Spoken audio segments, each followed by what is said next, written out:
Hello friends, welcome to my channel. আজ আপনাদের যে রেসিপিটা করে দেখাবো সেটা হচ্ছে এই ফুলটা অনেকেই চেনেন, আবার অনেকেই চেনেন না। এই ফুলটাকে আমাদের অঞ্চলে শোলার ফুল বলে।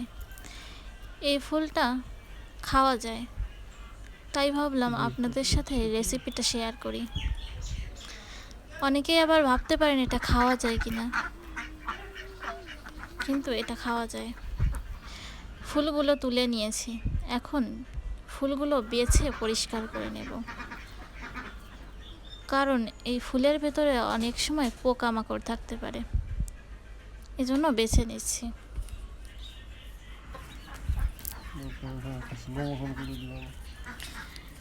এইভাবে খুব সহজেই ফুলগুলো বাছা যায়।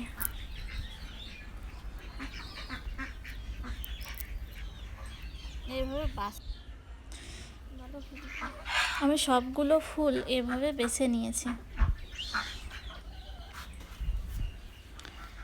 এখন ফুলগুলো পরিষ্কার পানি দিয়ে ধুয়ে নেব।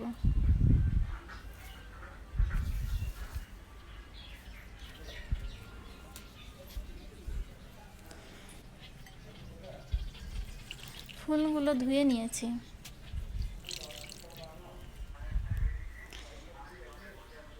এখন এই ফুলগুলোর ভিতরে দিয়ে দিচ্ছি মরিচ কুচি।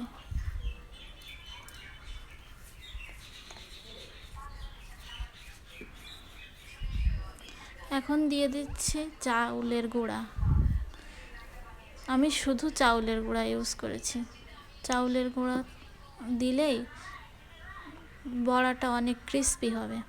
এখন দিয়ে দিচ্ছি হলুদ গুঁড়া।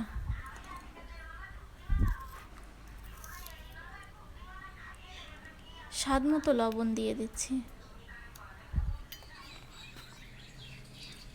এখন নর্মাল পানি দিয়ে ভালোভাবে মাখতে হবে।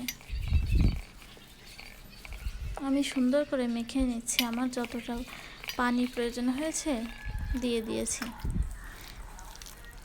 মাখার পর এরকম হবে।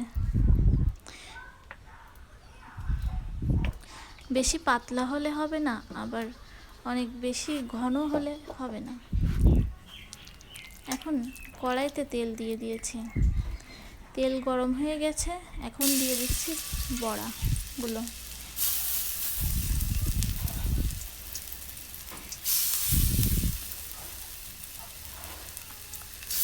এখন বড়াগুলো ভেজে নিচ্ছি। খুব বেশি মশলার প্রয়োজন নেই, একদমই অল্প উপকরণে এই বড়াটা অনেক বেশি সুন্দর লাগে।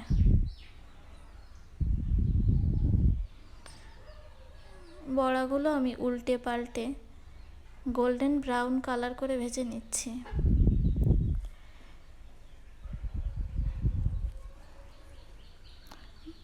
বড়াগুলো কিন্তু অনেক ক্রিস্পি আর অনেক টেস্টি হয়েছে। আপনারা বাড়িতে না বানালে বুঝতে পারবেন না। যারা এখনও এই রেসিপিটা ট্রাই করে দেখেননি, তারা ট্রাই করে দেখুন, আপনাদের অনেক মজা লাগবে।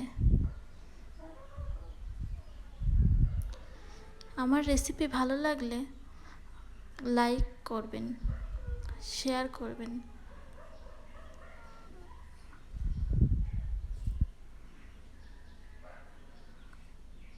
এবং কমেন্টের মাধ্যমে জানাবেন আমার রেসিপি কেমন লেগেছে।